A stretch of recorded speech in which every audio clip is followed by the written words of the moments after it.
What is going on, guys? Welcome back to another episode of CarX Drift Racing 2 with BrogAutohaus. Today we are driving the Razor ZX. This is a C7 Corvette. As you can see, I've got it kind of decked out with the matte field livery, but we're going to jump into a lot of tuning, driving, tips and tricks today on the Razor ZX and show you guys kind of what this thing's capable of with the stock motor. I've got this thing to a Pro Drift 3, so without further ado, we'll jump on into it. So this car is a lot of fun to drive. I compared a lot to the Spark ZR, which is the C6 Corvette, and I will say that so far, at least as far as the tuning I've gotten done, the C6 still has a little bit better power and kind of better weight, or something's going on that I can't quite make this just as good as my C6, but this is still a very fun car. It's really quick and it is nimble. It transitions when you want it to, and it's a whole lot of fun. So I just unlocked this car during the last event that was most recently, just before, actually over this last weekend. And I got it up to Pro Drift 3. I've been messing with the tune quite a bit, and so far it feels really, really good. So I'm going to show you guys those details of the tuning and the body kit and everything that I've got going on with it, and see what you think. Alrighty guys, so we're going to jump into the body kits and tuning of the Razor ZX. We'll start out with the body kit setup. Right now I'm running the R&T body kit. It's the one that I thought looked the best. There is a D-Master, which is more of the standard kind of wide body Corvette look. It does look really nice. I just kind of like the uniqueness of that R&T kit. There's also a missile kit, which just looks insane. I don't know if it looks insane in a good way. I think it looks a little choppy and weird, but as you can see, I did the R&T kit. I ended up changing my hood over to the missile hood and messed with a couple other things. So anyways, I think it looks great. The livery looks awesome, and yeah, we'll jump in over the tuning and show you guys what I've got for a setup on this thing right now. Stock engine, Pro Drift 3.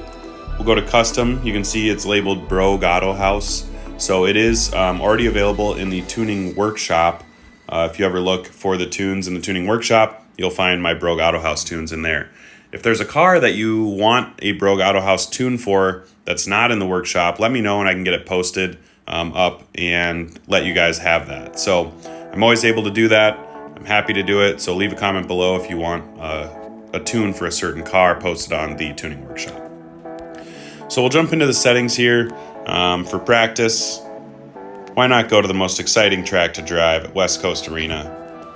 And we'll walk you through it. So I have this thing set up pretty loose. You can see here's my front suspension to start off. We have 10.6 centimeters of spring size, 63 is on the stiffness, no front sway bar at all. Also, zero wheel toe in the front.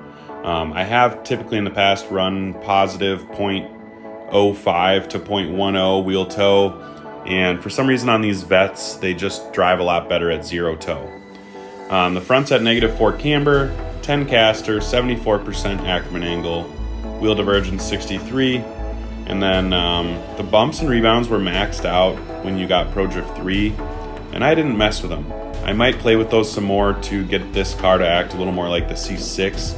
Like I mentioned earlier, that C6 is just, I don't know what the difference is between the two, but it's so much faster and just insane angle and everything. This one's struggling a little bit in that category. So we're running -1 camber in the rear, -0.1 toe in the rear, a little bit of rear sway bar, so 16, you can see there. Really weak stiffness on the rear springs. We're down to 45, and then the spring size is up to a 12 because when you have that weaker spring, you need a little bit more spring size for it to have the play that it needs without going right into the fender. The front wheels are running a 20-inch 285 with a 30% profile, and we're also running a 30% profile in the rear with a 345. So 285 up front, 345 in the back. I think this could be part of my issue with getting more angle. I might need to bring that 345 down to like a 315 or something like that. But like I said, I'm still playing with the tune. It's really good right now. I know there's room for improvement.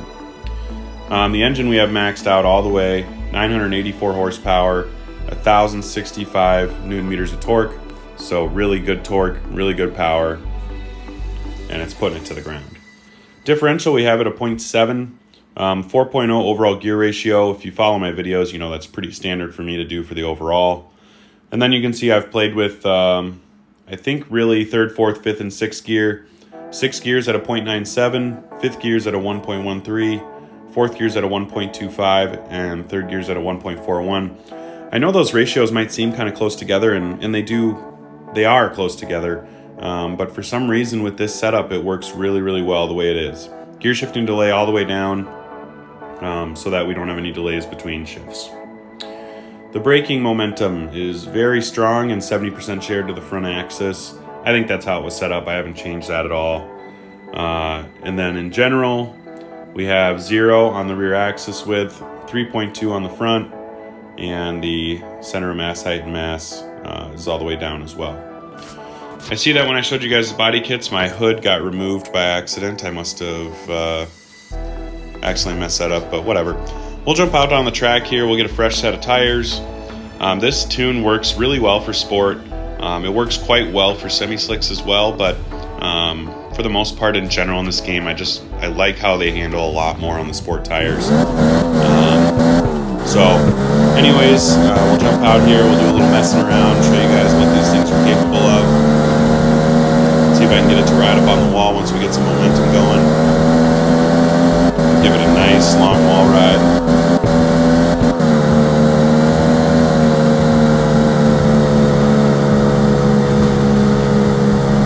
And once you get it where you want it, it's really settled, it's really calm, it's a nice easy drive. And it's got a good amount of rear grip, enough to brake check, set yourself up where you want to be. As you can see in that last zone when I was overshooting it, I just gave it a little foot brake, kind of reset the car, got back on throttle, and then of course I hit the wall. So, as you can see for the Tandem Battles, I brought out my pride and joy, the Spark ZR, to face off against the Razor ZX, see how they compare for speed and quality, angle. And I gotta say, they're pretty even. I was floored most of the time in chase with my C6, trying to keep up with that C7 run that I put down, and they evenly matched so well. And I couldn't be happier with how the Razor ZX is performing so far. So be sure to stay tuned, drop a like, comment, subscribe if you don't already. And appreciate you as always for being here. Don't forget to put your life in drive. We'll see you guys next time.